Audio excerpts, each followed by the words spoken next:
அடுத்து மூணாவதான அரண்ய பருவம். இதற்கு பிறகு மூன்றாவதாகிய அரண்ய பருவம். அது பெரிது. மகாத்மாக்களாகிய பாண்டவர்கள் வனவாசம் போன போது புத்திமானாகிய தர்மபுத்திரரை நகரத்து ஜனங்கள் பின்தொடர்ந்ததும், மகாத்மாவாகிய தர்மராஜர் பிராமணர்களை காப்பாற்றுவதற்குரிய அன்னத்திற்காகவும் காய்கறிக்காகவும் தௌமிய முனியின் உபதேசத்தினால் சூரியனை ஆராதனம் செய்ததும், சூரியனுடைய அனுகிரகத்தினால் அன்னம் கிடைத்ததும், அக்ஷய பாத்திரம் அப்படின்னு மணிமேகலையில சொல்லக்கூடிய அக்ஷய பாத்திரம் இங்கே இருந்துதான் தொடங்கிச்சது. ஹிதம் சொல்லுகிற விதுரரை திருதராஷ்டிரன் விட்டுவிட்டதும், திருதராஷ்டிரன் விட்ட பிறகு விதுரர் பாண்டவர்களிடம் சென்றதும், மறுபடியும் திருதராஷ்டிரன் கட்டளையினால் அவர் திரும்பிச் சென்றதும், கர்ணனுடைய தூண்டுதலினால் துர்புத்தி உள்ள திருதராஷ்டிர புத்திரனாகிய துரியோதனன் வனத்தில் இருந்த பாண்டவர்களை கொல்ல ஆலோசித்ததும். நான் அடிக்கடி சொல்றது உண்டு, கர்ணன் தான் வடிகட்டின அயோக்கிய பைய அப்படின்னு. துரியோதனை கெடுத்ததே அவன் தான். இப்படி ஒரு நண்பன் ஒருத்தனுக்கு அமையவே கூடாது. அப்படி ஒரு நண்பன் துரியோதனுக்கு அமைஞ்சான். அவன் சமாதானமா போனாலும் இவன் சமாதானமா போக விட மாட்டான். சகுனி சமாதானப்படுத்தினாலும் இவன் சமாதானமா போக விட மாட்டான். துரியோதனனை கெடுத்து குட்டிச்சோராக்குனது கர்ணன் தான். அதுக்கு இது இன்னொரு இடம். அவனுடைய கெட்ட அபிப்பிராயத்தை அறிந்து வியாசர் விரைந்து வந்ததும், பிரயாணத்தை தடுத்ததும், சுரபியின் உபாக்கியானம் சொன்னதும், மைத்ரேயர் வந்ததும், திருதராஷ்டிர மகாராஜாவுக்கு புத்தி சொன்னதும். மைத்ரேயர் வியாசருடைய ஒரு சிஷ்யர். வியாசர் போய் ராஜாவுக்கு புத்திமொழி சொல்லு அப்படின்னு அனுப்பி வைக்கிறாரு. அவரே ராஜாவாகிய துரியோதனனுக்கு சாபம் கொடுத்ததும், அவர் திருதராஷ்டிர மகாராஜாவுக்கு புத்தி சொல்லியிருந்தா பரவாயில்ல, பாம்புக்கு பால் வாக்குறது மாதிரி துரியோதனனுக்கும் புத்தி சொல்ல போனாரு. ஒரு கதை சொல்லுவாங்க பஞ்சதந்திர கதையில, மூர்க்கனுக்கு புத்தி சொன்னால் அப்படின்னு. ஒரு குரங்கு மழைக்கு ஒரு மரத்துல ஒதுங்கிச்சுதான். அந்த மரத்துல தூக்கணாங்குருவி கூடு கட்டி இருந்துதான். அப்ப அந்த தூக்கணாங்குருவி சும்மா இருக்காம குரங்க பார்த்து, குரங்கண்ணே குரங்கண்ணே குரங்கண்ணே, நீ என்ன மாதிரி புத்தி சரித்திரமா ஒரு வீடு கட்டி இருந்திருக்கலாம்ல, கட்டி இருந்தா என்ன மாதிரி மழையில நனையாம இருக்கலாமே, இப்படி மழையில நினைச்சு கஷ்டப்படுவீங்க அப்படின்னு சொல்லிச்சுதான். குரங்கு, எனக்கே புத்திமொழி சொல்லியா, நீ குட்டி பறவையா இருந்துகிட்டு எனக்கு புத்திமொழி சொல்லி வந்துட்டியா அப்படின்னு போய் அந்த தூக்கணாங்குருவி கூட்ட பிச்சு போட்டுட்டுதான். அப்புறம் தூக்கணாங்குருவியும் மழையில நனைய வேண்டியதுதான். இந்த மாதிரி புத்திமொழி சொல்ல தகாதவன் துரியோதனன். அவனுக்கு கருவின் குற்றம். நம்ம முதலமைச்சர் தமிழ்நாட்டு திராவிட பாரம்பரியம் மாதிரி, கருணாநிதி பாரம்பரியம் மாதிரி கருவின் குற்றம் உள்ள ஆளவன். அதனால அவன் என்ன பண்ணா, மைத்ரேயர் அவனுக்கு நல்ல உபதேசம் சொன்ன உடனே தன்னுடைய இடவு தொடைய தட்டி பரிகசிச்சான். துரியோதனன் அப்படி பரிகசிச்ச உடனே அவரு, இந்த தொடையில அடிபட்டுதான்டா நீ சாவ அப்படின்ட்டு சாபம் கொடுத்தார். என்ன அவமானப்படுத்துறதுக்காக வேண்டி எதாவது தொடைய தட்டி காமிச்சல, இதே தொடையில அடிபட்டுதான் நீ சாவேன்னு சாபம் கொடுத்தார். அதனால பீமன் சபதம் எடுத்தது மட்டும் துரியோதனன் தொடையில அடி வாங்கி சேர்த்ததுக்கு காரணம் இல்லை.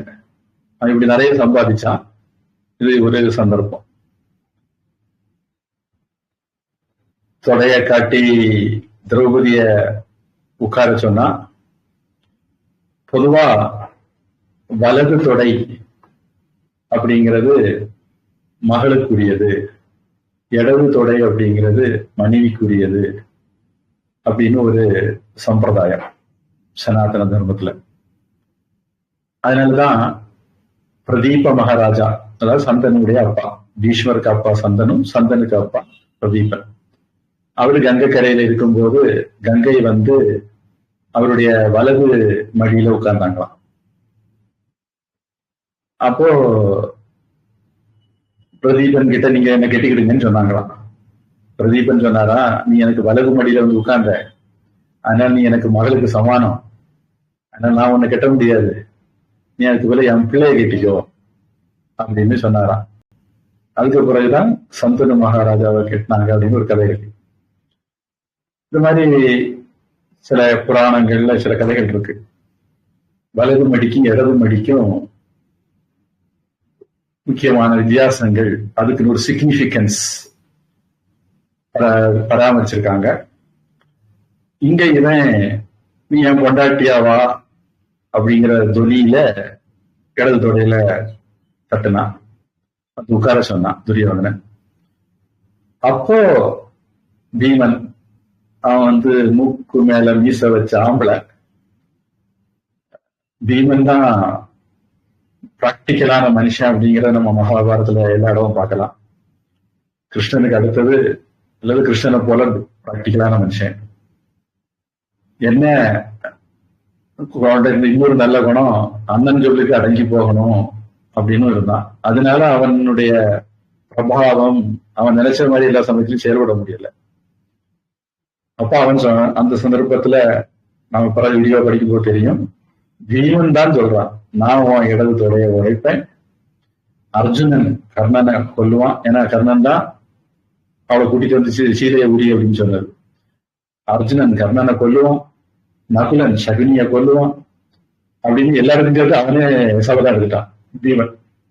அப்புறம் பீமன் இப்படி சபதம் சொன்ன உடனே அதை அவன் முன்மொழிஞ்சதை வைகுழியர்களுக்காக வேண்டி அர்ஜுனனும் நகுலன் சகதேவன் எல்லாம் சபதம் எடுத்தாங்கிறத பாக்குறோம். இவ்வளவு நடந்தும் பரமபுத்திரர் ஒரு சபதம் எடுக்கல. அவரு மகான், அதனால அவருக்கு சபதம் எடுக்கல.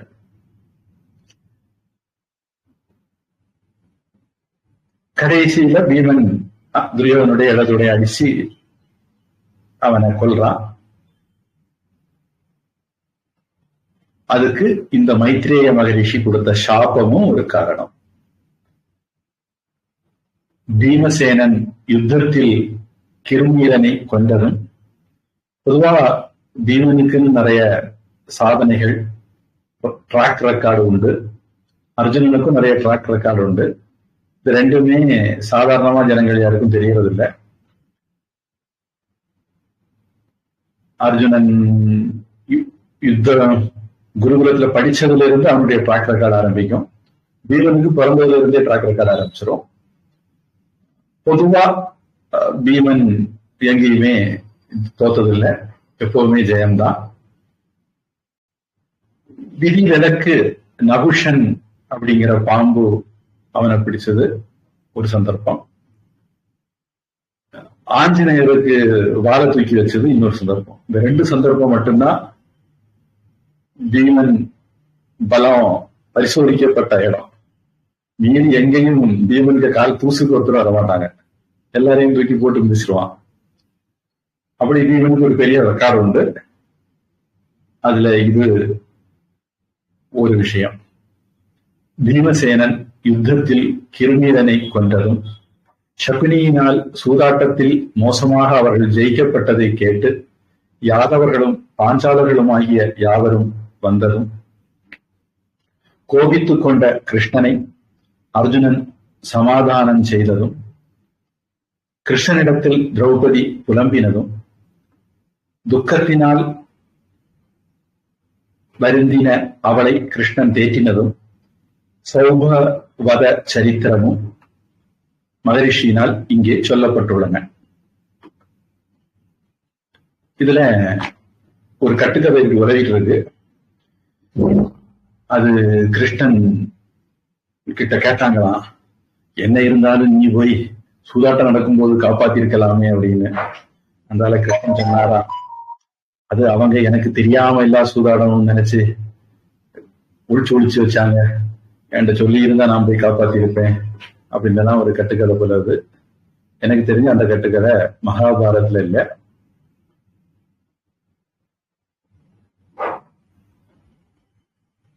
சுபத்திரையை புத்திரனுடன் துவாரகா நகரத்திற்கு கிருஷ்ணன் அழைத்து கொண்டு போனதும், திரௌபதியின் புத்திரர்களை திருஷ்டத்யும்னன் அழைத்து கொண்டு போனதும், பிறகு பாண்டவர்கள் ரம்யமான துவைதவனத்தில் பிரவேசித்ததும், என்னைக்குமே மாமன்மாரு மருமக்கமாருக்கு ரொம்ப சகாயமா இருந்திருக்காங்க. இன்னைக்குள்ள சமுதாயத்திலேயே அது தொடருது. அன்னைக்கும் சுபத்ரா பிள்ளைகளை கிருஷ்ணன் பலராமன் கூட்டிட்டு போயிருக்காங்க. திரௌபதி பிள்ளைகளை திருஷ்டத்யும்னன் கூட்டிட்டு போயிருக்காரு. பொதுவா பாண்டவர்கள் வனவாசத்துல 2 வனத்துல இருப்பாங்க தீர்த்த யாத்திரை சமயத்தை தவிர. ஒண்ணு துவைத வனம், இன்னொன்னு காமியக வனம். அந்த 2லயுமே மாறி மாறி இருப்பாங்க. பிறகு பாண்டவர்கள் ரம்யமான துவைத வனத்தில் பிரவேசித்ததும், தர்மராஜாவுக்கு திரௌபதியோடும் பீமசேனனோடும் சம்வாதம் நடந்ததும், திரௌபதிக்கு நல்ல ஜோடி, அதாவது கல்யாணம் பண்ணதுக்கு லாயக்கான ஒரே மனுஷன் பீமன். பல சமயங்கள்ல திரௌபதியுடைய ஆசைய விருப்பங்களை எல்லாம் நிறைவேற்றி வைக்கிறது பீமன் தான். பிராக்டிக்கலாவும் இருக்கும். அதனால தர்மராஜாவுக்கு சூதாடுனது தப்பு அப்படிங்கிறதெல்லாம் ஒரு விவாதம், சுவாரஸ்யமான பகுதி அது படிக்கிறதுக்கு. அந்த சமயத்துல திரௌபதிக்கு கூட கம்பெனிக்கு பீமசேனனும் விவாதம் பண்ணுதான் அப்படிங்கிறத பாக்குறோம். வியாசர் பாண்டவர்களிடம் வந்ததும், பிறகு வியாச மகரிஷி பிரதிஜை செய்து தர்மராஜாவுக்கு வித்யையை கொடுத்ததும், வியாசர் திரும்பி சென்ற பிறகு காமியகவனம் போனதும், அளவற்ற சக்தி உள்ள அர்ஜுனன் பாசுபத அஸ்திரத்திற்காக பிரிந்து போனதும், இந்த சம்பவத்துக்கு முன்னேயே அர்ஜுனன் குருகுலம் முடிச்சு பல பேரை தோற்கடிச்சு, துருபத மகாராஜா உட்பட பல பேரை தோற்கடிச்சு, அதாவது பாஞ்சாலிக்கு அப்பா திரௌபதி அப்பாவை உட்பட தோற்கடிச்சு, அதெல்லாம் பாஞ்சாலி பிறக்கிறதுக்கு முன்ன நடந்தது. அதுக்கு பிறகு அஸ்தினாபுரத்து ராஜ்யத்தை விரிவாக்கினாரு. அதுக்கு பிறகுதான் அவங்கள வாரணாவதம் அடக்குமொழிக்கு அனுப்பி கொள்ள முயற்சி பண்ணது.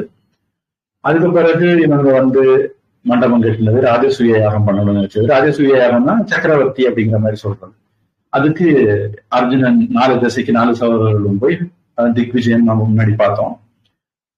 4 திசைக்கும் போய் எல்லா ராஜாக்களையும் வெற்றி பண்ணாங்க. அதுல அர்ஜுனனும் வடக்கு பக்கம் போய் எல்லாரையும் வெற்றி பண்ணினா.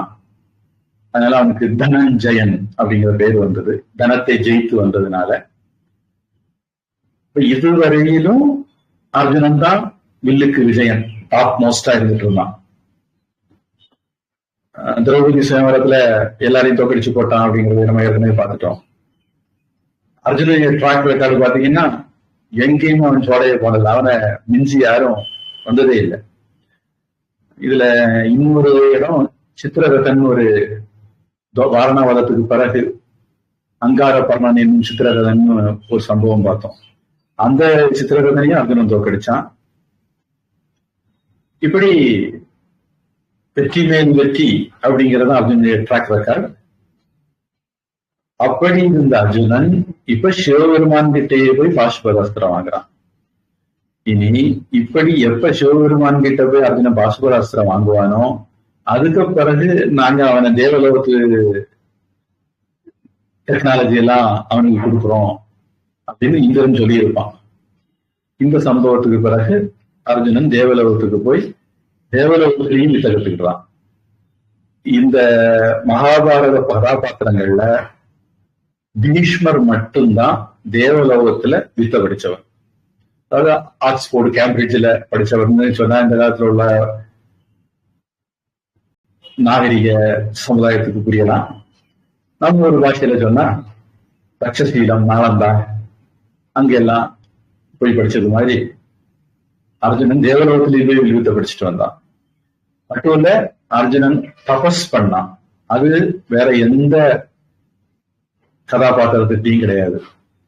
அர்ஜுனன் கிட்ட சுபாவமாகவே வில்லுக்கு விஜயனாயிருந்தான். அவனை யாரும் ஜெயிக்க முடியாம இருந்தது. அதுக்கு பிறகு அவன் தபஸ் பண்ணா, சிவன் கிட்ட பாசுபத அஸ்திரம் வாங்கினான். அதுக்கப்புறம் தேவலோகத்துக்கு போயும் வில் வித்தையெல்லாம் படிச்சுட்டு வந்தான். இப்படி அவன் வெறுமனே பிஏ இல்லை, டாக்டரேட், பிஹெச்டி எல்லாம் வாங்கின ஒரு வில்வித்தக்காரன். அதனால அவன் அப்படியெல்லாம் இருந்தும் கூட அவன் கீதையில சொல்றான் 2வது அத்தியாயத்துல, எத்வா ஜெயேம எதிவானோ ஜெயேயு, நாம ஜெயிப்போமா அவங்க ஜெயிப்போமா, நம்மள ஜெயிப்பாங்களா அப்படிங்கிறது தெரியலையே அப்படிங்கிறான். அவ்வளவு அடக்கமா இல்ல வெற்றி தோல்விங்கிறது வாழ்க்கையில எப்படி வேணாலும் வரலாம் அப்படிங்கிற ஞானமா அப்படின்னு தெரியல.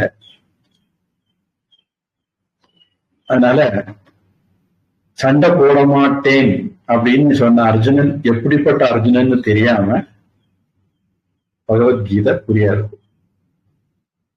அர்ஜுனனுடைய ட்ராக் ரெக்கார்டு தெரிஞ்சாதான் அவன் சண்டை போட மாட்டேன்னு சொன்னது எவ்வளவு பெரிய பித்தலாட்டம் அப்படின்னு நமக்கு தெரியும். அவன் திடீர்னு மகாத்மா காந்தி ஆனது நமக்கு புரிஞ்சுக்கிட முடியும்.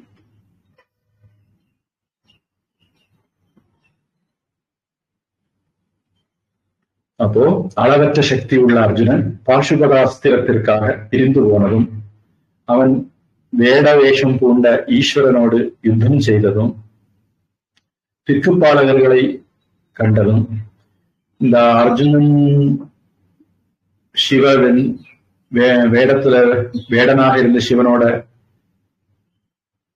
இந்த மகாபாரத சம்பவத்தை வச்சுதான், அல்லது இந்த நிகழ்ச்சியை வச்சுதான் கிராதார்ஜுனியம், கிராத அப்படின்னா வேடன், அர்ஜுனியம், கிராதார்ஜுனியம் அப்படிங்கிற நூல் நான் நினைக்கிறேன் குப்தர்கள் ஆட்சி காலம் நினைக்கிறேன் அப்ப எழுதப்பட்டது. அந்த இலக்கியத்துக்கு பின்னணி இந்த நிகழ்ச்சி தான். அவன் வேடவேஷம் பூண்ட ஈஸ்வரனோடு யுத்தம் செய்ததும், திக்குப்பாலகர்களை கண்டதும், அவனுக்கு அஸ்திரம் கிடைத்ததும், அஸ்திரத்திற்காக அவன் இந்திரலோகம் போனதும், அதனால் திருதராஷ்டிரனுக்கு மிகப்பெரிய கவலை உண்டானதும், திருதராஷ்டிரன் அப்பவே கவலைப்பட ஆரம்பிச்சிட்டான். ஏற்கனவே அர்ஜுனனை ஜெயிக்கிறதுக்கு ஒரு வழியும் இல்லை, இப்ப சிவனுக்கிட்டையும் வாங்கிக்கிட்டு தேவலோகத்துக்கும் போயிட்டான், பிஹெச்டிக்கு எல்லாம் பண்ண போயிட்டான். என்னொன்னு பெத்த மனம் பித்து அப்படின்னு சொன்ன மாதிரி திருதராஷ்டிரனுக்கு மனசு கவலை உண்டாயிட்டு. ஆத்மஞானியாகிய பிருகதஸ்வ மகரிஷியை யுதிஷ்டிரர் கண்டதும், துயரம் தாங்காமல் அவர் புலம்பினதும், அந்த இடத்தில் தமயந்தியின் நியமமும் நலனுடைய சரித்திரமும் சேர்ந்த சிறந்த தர்மம் உள்ளதும் கருணை மிகுந்ததுமாகிய நலோ உபாக்கியானமும், பிருகதஸ்வ மகரிஷியிடம் இருந்து தர்மராஜர் அக்ஷய ஹிருதயம் என்னும் சூதாட்டத்தின் ரகசியத்தை அறிந்து கொண்டதும், பிருகதஸ்வ மகரிஷி நலனுடைய கதை சொன்னது மட்டும் இல்ல, நலனுக்கு தெரிஞ்சிருந்த அக்ஷய ஹிருதயம் அல்லது அக்ஷ வித்யா, அதாவது சூதாட்ட கலை, அத சொல்லிக் கொடுக்கிறார். நல மகாராஜா அத இன்னொருத்தர் இருந்து கத்துக்குவார். அது நலதமயந்தி கதையில அது விரிவா வருது. அவருக்கு தெரிஞ்ச குதிரை வித்தைய கொடுத்துக்கிட்டு சூதாட்ட வித்தைய நல மகாராஜா வாங்கிக்குவார். ஏன்னா நல மகாராஜாவை சூதாடிதான் ஒருத்தன் ஏமாத்தி தட்டி விட்டு இருப்பான். இப்ப திருப்பி நாட்டை வாங்குறதுக்கு நல மகாராஜா மறுபடி போய் அவனை சூதாட்டத்துல தோக்கடிச்சு நாட்டை மீட்கிறாருன்னு அது கடவுள். ஆனா தர்மராஜர் தர்மத்தினுடைய வடிவம், அதனால அவர் என்ன பண்ணல, 13 வருஷம் முடிஞ்சது, துரியோதன நாட்டை தரமாட்டான்னு சொன்னவன சரிப்பா நாம மறுபடியும் இருக்க அடிச்சான் குடிச்சான் சூதாடி பார்ப்போம் அப்படின்னு கூப்பிட்டுருக்கலாம். 3 தடவை 4 தடவை சூதாட்டத்துக்கு தூதுக்கு ஆகிட்டதுக்கு பதிலா பேசாம தர்மராஜர் என்ன பண்ணிருக்கலாம், நம்ம சூதாடுவோம், சூதாட்டத்துல யார் ஜெயிக்கிறாங்க அப்படின்னு ஒரு ஜெயிக்கிறவங்களுக்கு ஒரு ஷரத்து வச்சுக்குவோம், தோக்குறவங்களுக்கு ஒரு ஷரத்து வச்சுக்குவோம், அந்த நியமங்கள் படி நடந்துக்குவோம் அப்படின்னு சொல்லிட்டு ஒரு சூதாட்டத்துக்கு கூப்பிட்டுருக்கலாம். கூப்பிட்டு இருந்தா சகுனிய பின்னி பெடலை எடுத்திருக்கலாம். ஆனா துரியோதனனை விரட்டி விட்டுருக்கலாம், குடும்பத்தையே விரட்டி விட்டுருக்கலாம். ஆனா தர்மராஜர் தர்மம் தெரிஞ்சதுனாலேயும் தர்மத்தை கடைபிடிக்கிறவரா இருக்கிறதுனாலேயும் ஆம்பளைங்கிறதுனாலேயும் துரியோதன மாதிரி கர்ணன மாதிரி பட்டம் இல்லைங்கிறதுனாலேயும் யுத்தம் பண்ணி நாட்டை மீட்கணும், அதுதான் க்ஷத்ரியனுக்கு அழகு அப்படின்னு யுத்தம் பண்ணி மீட்டார். இது பஞ்ச பாண்டவருடைய பெருமை. நிறைய பேர் இதை கவனிக்க தவறிடுவாங்க. சூதாட்டத்துல மாஸ்டர் ஆன பிறகும் தர்மபுத்திரர் சூதாட்டத்தை விரும்பல, சூதாட கூப்பிடல. சத்திரியனாக இருந்ததுனால யுத்தத்துக்கு தான் கூப்பிட்டார், யுத்தம் தான் பண்ணார். சில பேர் இப்படி ஒரு கதை வந்துட்டு இருக்காங்க. அது தர்மராஜருக்கு சூதாட்டத்துல வீக்னஸ், அதனால சகுனி கூப்பிட்ட உடனே போயிட்டாரு, அந்த அதர்மமான சட்டத்திட்டத்துக்கு எல்லாம் உட்பட்டு சூதாட்டினாரு அப்படின்னு கதை வளர்க்குறவங்க இருக்காங்க. ஒரு சூதாட்டத்துல ஒரு டேஸ்ட் இருந்ததுன்னு உண்மை, ஆனா அது சூதாட்டத்துக்கு அடிமை கிடையாது அப்படிங்கிறது இதுல இருந்து நாம யூகிக்கலாம்.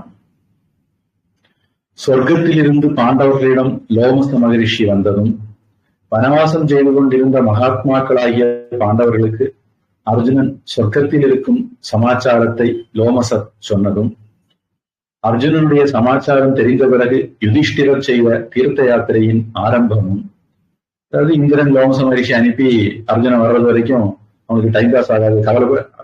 யுதிஷ்டிரர் ரொம்ப கவலைப்பட்டு இருந்தார். சகோதரனை பிரிஞ்சு அவருக்கு இருக்க முடியல.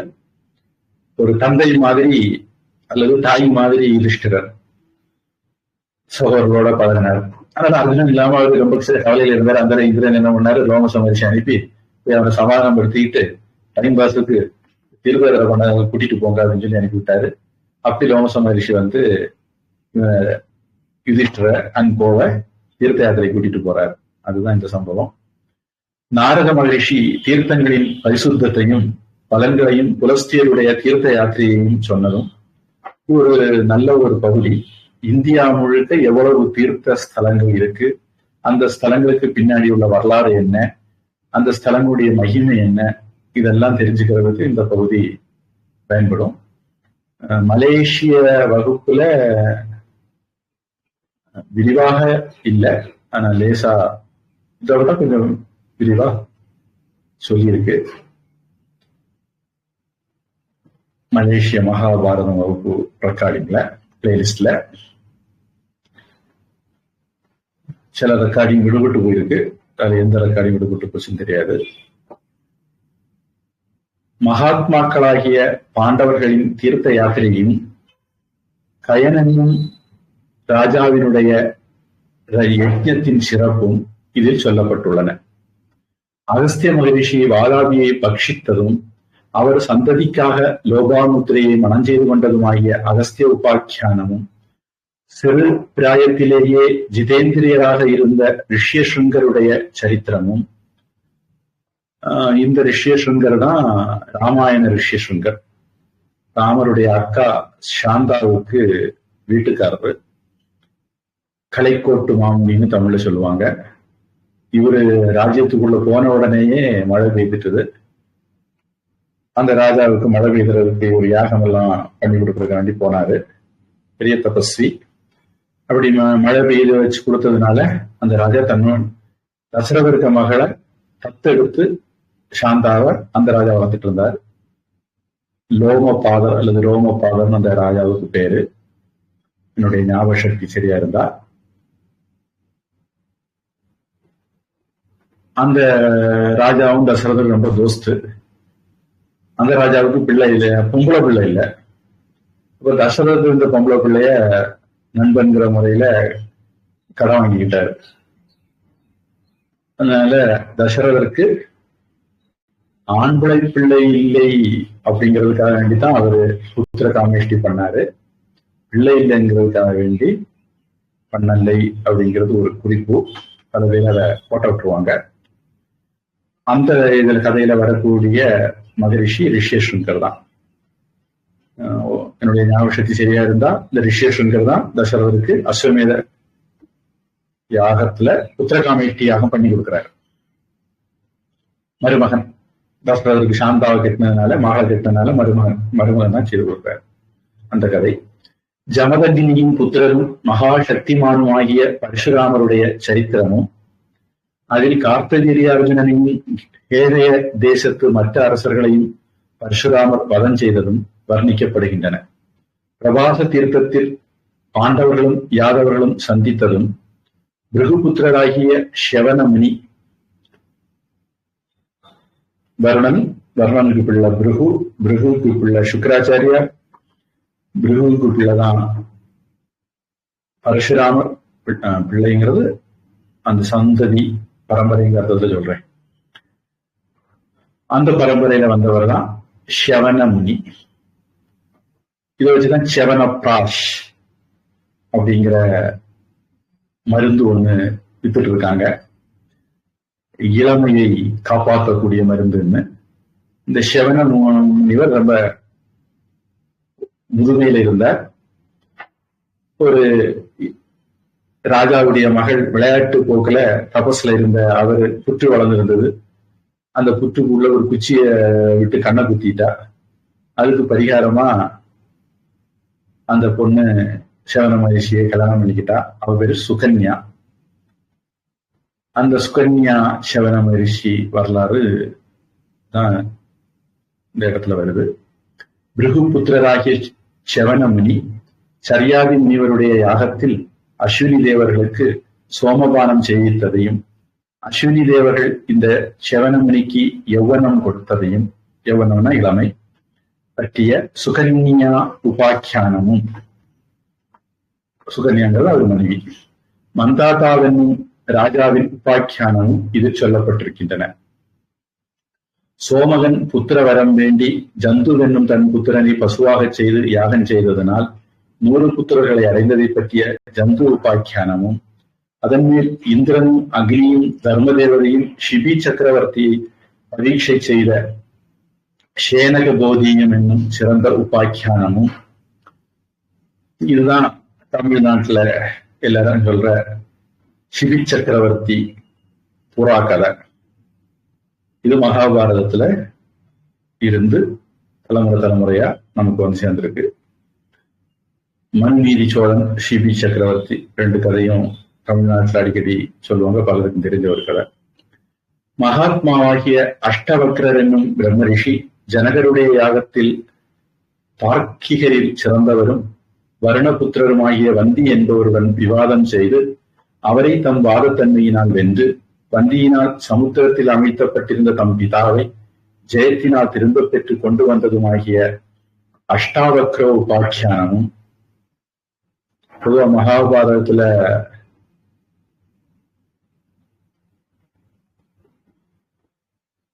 நாம தியான ஸ்லோகத்துல கீதையில பற்றி சொல்றோம். பாராஷரியவச்ச சரோஜம் அமலம் கீதார்த்தகந்தோத்கடம் நானாக்கியானகேசரம் அப்படின்னு ஒரு வரி வருது. நிறைய உபாக்கியானங்கள், அதாவது ஆக்கியானம், நானாக்கியானம், அது உபாக்கியானம் என்று வருது. இந்த பகுதி முழுக்கவே இப்படி நிறைய உபாக்கியானங்கள் பகுதி. அதாவது அவங்க வனத்துல இருந்த காலம், தீர்த்த யாத்திரை போன காலம். ஒரு தீர்த்த யாத்திரைக்கு போவாங்க, அந்த தீர்த்த ஸ்தலத்துக்கு பின்னாடி உள்ள வரலாறு சொல்லும் போது ஒரு கதை வந்துடும். இதுல அஷ்டாவக்ர கீதை ரொம்ப பிரபலம். ஸ்வேதகேது அவருடைய சொந்தம் தான், மாமாவோ மருமகனோ தான் அஷ்டாவக்ரர். ஜனக மகாராஜா சபையில வர்ணனுடைய பரம்பரையில வந்த வந்தி அப்படிங்கிறவரை தோக்கடிச்சது. அது ஒரு சுவாரஸ்யமான பகுதி.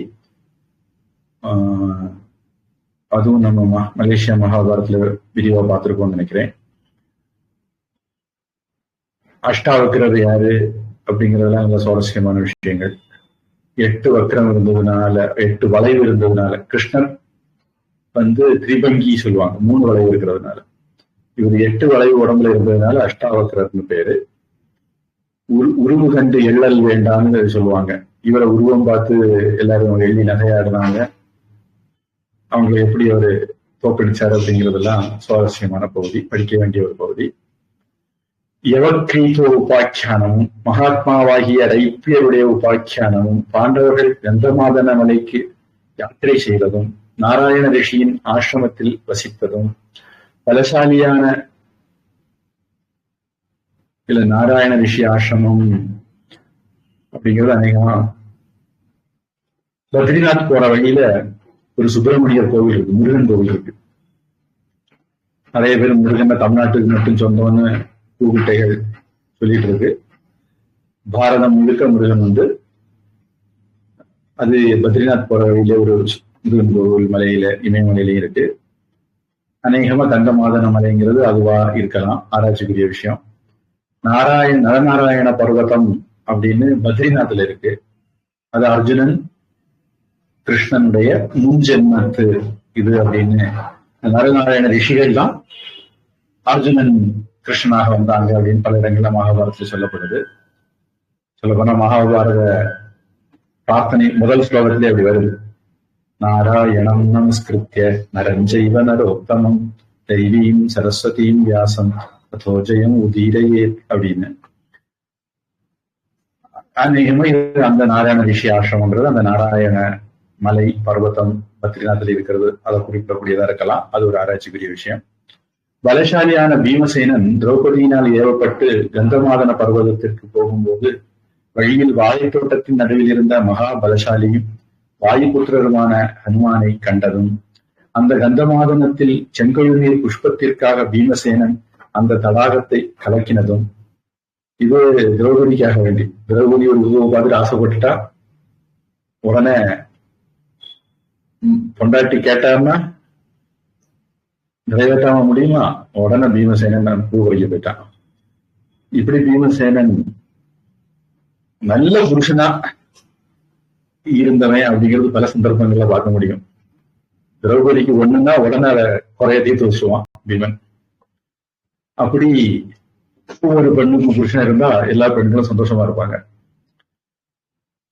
அங்கே பீமசேனனுக்கு மணிமான் முதலிய மிகுந்த பராக்கிரமம் உள்ள ராட்சசர்களோடும் யக்ஷர்களோடும் மிகப்பெரிய யுத்தம் நடந்ததும் ஜடாசுரன் என்னும் ராட்சசனை பீமசேனன் வதம் செய்ததும் பிறகு ரிஷபர்வா என்னும் ராஜரிஷியை சந்தித்ததும்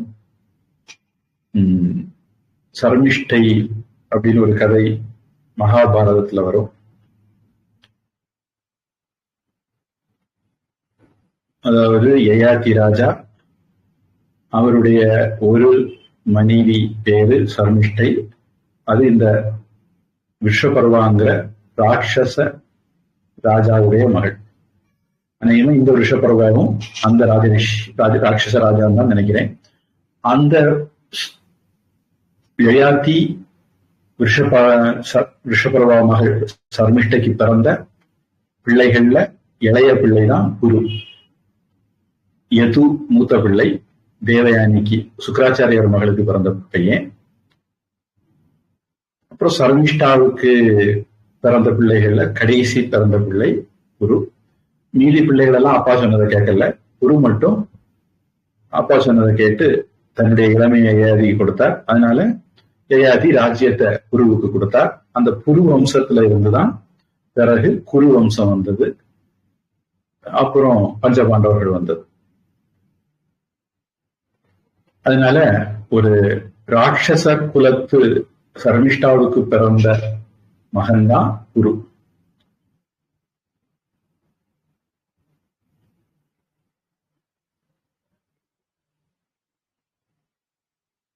இது இந்த வருஷப்பரவாகவும் அதே வருஷப்பரவாக தானா அப்படிங்கிறது ஆராய்ச்சிக்குரிய விஷயம். இவர்கள் ஆஷ்கிஷேன ரிஷியின் ஆசிரமத்திற்கு சென்றதும் அங்கே வசித்ததும் மகாத்மாவாகிய பீமசேனனை திரௌபதி புஷ்பத்துக்காக அனுப்பினதும் மறுபடியும் பூவன ஆசை வந்துட்டு. பெண்களுக்கு தங்கம் பூவை கண்டா பைத்தியம் பிடிச்சிடும். திரௌபதியும் விதிவிலக்கில்லை போல இருக்கு. அவன் கைலாசம் ஏறினதும் அவன் பலத்தினால் கர்வித்த மணிமான் முதலிய யக்ஷர்களோடு மிக பயங்கரமான யுத்தம் செய்ததும் பாண்டவர்கள் குபேரனை சந்தித்ததும் அங்கே அர்ஜுனன் தேவாஸ்திரங்களை அடைந்து தன் சகோதரர்களோடு சேர்ந்ததும் இந்திரனுக்கு குருதட்சிணையாக ஹிரண்ய புறத்தில் வசிப்பவர்களும் பயங்கரர்களும் தன்னின் புத்திரர்கள்னா தானவர்கள் தேவர்களுக்கு சத்ருக்களுமாகிய நிவாத கவச்சர்களோடும் பௌலமர்களோடும் காலகேயர்களோடும் யுத்தம் செய்ததையும் அவர்களை வதம் செய்ததையும் தர்மராஜாவுக்கு புத்திமானான அர்ஜுனன் சொன்னதும் தர்மராஜாவின் முன்னிலையில் அர்ஜுனன் அஸ்திரங்களை காண்பிக்க ஆரம்பித்ததும் தேவரிஷியாகிய நாரதர் அவனை தடுத்ததும் திரும்பவும் பாண்டவர்கள் கந்தமாதனத்தை விட்டு இறங்கினதும் அந்த மிக்க கடுமையான காட்டில் பர்வதம் போல் பெரிய உடல் உள்ள பலசாலியான மலைப்பாம்பினால் பீமன் பிடிக்கப்பட்டதும் இதுதான் நான் கொஞ்சம் முன்னாடி சொன்ன நகுஷன் மலைப்பாம்பு. இந்த நகுஷனும் யயாதிக்கு அப்பா அப்படின்னு எனக்கு ஞாபகம். பஞ்சபாண்டவர்களுக்கு மூதாதையர் தான். அங்கே கேள்விகளுக்கு மறுமொழி கூறி யுதிஷ்டிரர் அவனை விடுவித்ததும், எப்படி யக்ஷ பிரஷ்னத்துல 4 சகோதரர்களும் தண்ணி குடிக்க போய் மயங்கி போறதும், அப்புறம் யுதிஷ்டிரர் தர்மராஜாவுடைய கேள்விகளுக்கு சொல்லி சகோதரர்களை விடுவிக்கிறது மாதிரி இங்க பீமனை யுதிஷ்டிரர் விடுவிக்கிறார். திரும்பவும் மகாத்மாக்களான பாண்டவர்கள் காமிய கவனத்திற்கு வந்ததும், மறுபடியும் அங்கிருந்த புருஷசிரேஷ்டராகிய பாண்டவர்களை பார்ப்பதற்கு கிருஷ்ணன் வந்ததும் இதில் சொல்லப்பட்டிருக்கின்றன. மார்க்கண்டேய சமாசியா பருவத்தில் வேனன் புத்திரனாகிய பிருத்து சக்கரவர்த்தியின் உபாக்கியானமும் சரஸ்வதிக்கும் சிறந்த மகாத்மாவாகிய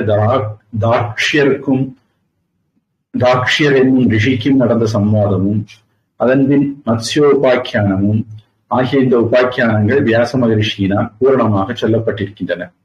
மார்க்கண்டிய சமாசியையும் புராணம் என்று சொல்லப்படுகிறது. இந்திரத்யும்ன உபாக்கியானமும் துந்துமார உபாக்கியானமும் பதிவிரதா உபாக்கியானமும், இது அநேகமா சாவித்திரி கதை அப்படின்னு நினைக்கிறேன். பதிவிரதா உபாக்கியானம்ங்கிறது சத்யவான் சாவித்திரி கதை. அங்கீரச உபாக்கியானமும் மலேசியா மகாபாரதம் கிளாஸ் கேட்டா ஒருவிட தெரியும். திரௌபதி சத்யபாமா சம்வாதமும் இது ஒரு சுவாரஸ்யமான பகுதி. திரௌபதி சத்யபாமாவுக்கு இடையில நடந்த சம்வாதம். எப்படி புருஷனை வசியம் பண்ணது, நீ பெரிய ஆளுதான், 5 புருஷனை வசியம் பண்ணி வச்சிருக்கிய அப்படின்னு சத்யபாமா திரௌபதியிட்ட கேட்டாலாம். அப்ப என்ன மந்திரம் போட்ட, அந்த மந்திரத்தை எனக்கும் சொல்லித்தாங்க அப்படின்னு சத்யபாமாட்ட திரௌபதி சொன்னா, இது மந்திரம் ஒண்ணும் இல்லை, நம்முடைய நடவடிக்கைகள், நாம அவங்க கிட்ட எப்படி விவகாரம் பண்றோம், அன்பை காட்டுறோங்கிறதான் விஷயம், அன்புதான் விஷயம், வேற ஒண்ணும் கிடையாது அப்படின்ட்டு சொன்னது அதனுடைய ஒரு சுருக்கம். அதை நான் ரொம்ப அழகா திரௌபதி சத்யபாமாவுக்கு சொல்லியிருப்பாங்க. படிக்க வேண்டிய ஒரு பகுதி. திரௌபதி சத்யபாமா சம்வாதமும் இதில் சொல்லப்பட்டிருக்கின்றன. பாண்டவர்கள் மறுபடியும் துரிதவனம் வந்ததும் துரியோதனனுடைய கோஷ யாத்திரையும், இவங்க எப்படி கஷ்டப்படுறாங்கன்னு பார்த்து சந்தோஷப்படுறதுக்காக வேண்டி சேடிஸ்ட் அப்படின்னு சொல்லுவாங்க சைக்காலஜியில, அந்த மாதிரி குரூர புத்தியோட கர்ணனன்கோ துரியோதனோட வந்தது. அதில் மந்த புத்தி உள்ள துரியோதனன் கந்தர்வர்களால் கட்டி எடுத்துக் கொண்டு போகப்பட்டு அர்ஜுனனால் விடுவிக்கப்பட்டதும், என்னுடைய ஞாபகத்தை சரியா இருந்தா அந்த சித்திரரதன், முன்னாடி அங்காரபர்ணன் என்ற சித்திரரதன் அர்ஜுனன் கிட்ட தோத்து போனவன், அதே கந்தர்வன் தான் இங்கேயும் வந்திருந்தான். அப்புறம் அர்ஜுனன் தர்மராஜா அனுப்பி காப்பாற்ற சொன்னார். அர்ஜுனனை பார்த்த உடனே ஐயோ நம்ம பெரியவர்களா வராரு அப்படின்னு சொல்லிட்டு அர்ஜுனன் சண்டை போடாமலேயே துரியோதனனை அவன் விடுவிச்சிட்டான். அதில் மந்த புத்தி உள்ள துரியோதனன் கந்தர்வர்களால் கட்டி எடுத்துக்கொண்டு போகப்பட்டு அர்ஜுனனால் விடுவிக்கப்பட்டதும், இந்த இதுல கூட போன கர்ணன் துண்டக்கானம் முனியக்கானம்னு பின்னங்கால் பிறவியில் ஈடுபட ஓடிட்டான் அப்படிங்கிறத ஞாபகம் வச்சுக்கணும். கர்ணன் கிட்ட ரெக்கார்டு இதுதான். அந்த புறம்போக்கு ஒரு தடவை கூட அர்ஜுனன் ஜெயிச்சது கிடையாது. அர்ஜுனனுக்கு சமமா ஒரு சாகசமும் காட்டதும் கிடையாது. தர்மராஜர் மிருகங்களை சொப்பனத்தில் பார்த்ததனால் திரும்பவும் காமியம் என்கின்ற உயர்ந்த வனத்துக்கு போனதும், மிக விரிவுள்ள பிரீஹி திரௌடிகம் என்னும் உபாக்கியானமும் துர்வாசசின் உபாக்கியானமும் இதில் கூறப்பட்டன. ஆசிரமத்துக்கு உள்ளிருந்து திரௌபதியை ஜெயத்ரதன் கொண்டு போனதும், வேகத்தில் வாயுவுக்கு ஒப்பானவனும் மிகுந்த பலசாலியுமான பீமன் அவனை துரத்தி ஐங்குடுமி வைத்ததும், இங்கே பாத்தீங்களா பீமன் தான் திரௌபதியை காப்பாத்திட்டு போறான். இந்த சம்பவம் தான் அபிமன்யு சாவுக்கு காரணமாகுது. இதுக்கு பிறகு ஜெயத்ரதன் போய் தபஸ் பண்ணி வரவாங்கிறான். பஞ்சபாண்டவர்களை கொல்லணும்னு நினைக்கிறான். அதெல்லாம் முடியாது, அதுக்குள்ள நீ பல ஜென்மம் எடுக்கணும், இந்த ஜென்மத்தில் நடக்கிற மாதிரி வேணும் ஒரு வரந்தாரேன். அர்ஜுனன் தவிர மீதி 4 பேரையும் ஒரு குறிப்பிட்ட நேரம் நீ தடுத்து வைக்கலாம் அப்படின்னு வரம் கொடுத்தாங்க. அந்த வரத்தை பயன்படுத்தி தான் அபிமன்யு பின்னாடியே இவங்க 4 பேரும் உள்ள நுழைஞ்சிடலாம் அப்படின்னு முயற்சி பண்ணும்போது ஜெயத்ரதனுக்கு கிடைச்ச அந்த வரம் இவர்களை ஜெயத்ரதனை தாண்ட விடாம பண்ணிட்டுது. அதுல அபிமன்யு தனியா மாட்டிக்கிட்டு குள்ள நெறிகளால கொல்லப்பட்டான் அப்படிங்கிறது நடக்குது.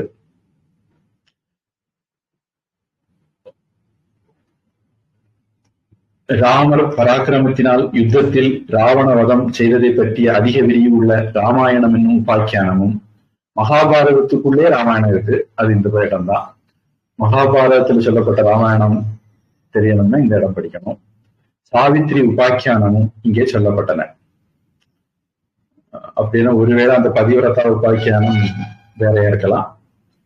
சாவித்திரி உபாக்கியானம் இங்க இருக்கிறதுனால இந்திரனுக்கு கர்ணன் தன் குண்டலங்களை கொடுத்ததும், அதனால் சந்தோஷம் அடைந்த இந்திரன் ஒரே முறை பிரயோகித்து ஒருவனை மட்டும் கொல்லத்தக்க சக்தி ஆயுதத்தை கர்ணனுக்கு கொடுத்ததும், தர்மதேவதை தன் புத்திரனுக்கு சொன்ன ஆரநேயம் என்னும் உபாக்கியானமும், பாண்டவர்கள் வரம் பெற்று மேற்றிசைக்கு சென்றதுமாகிய இவையெல்லாம் 3வதாகிய அரண்ய பருவமாக சொல்லப்பட்டிருக்கின்றன. இதுல தர்ம தேவதை புத்திரனுக்கு சொன்ன உபாக்கியானம்ங்கிறது ஒருவேளை யக்ஷ பிரஷ்னமா இருக்கலாம். அரண்ய பருவத்தில் 219 அத்தியாயங்கள் கணக்கிடப்பட்டிருக்கின்றன. இதில் ஸ்லோக சங்கியை 11,664 என்று சொல்லப்பட்டது. இவ்வாறாக அரண்ய பருவம் நிறைவடையுது.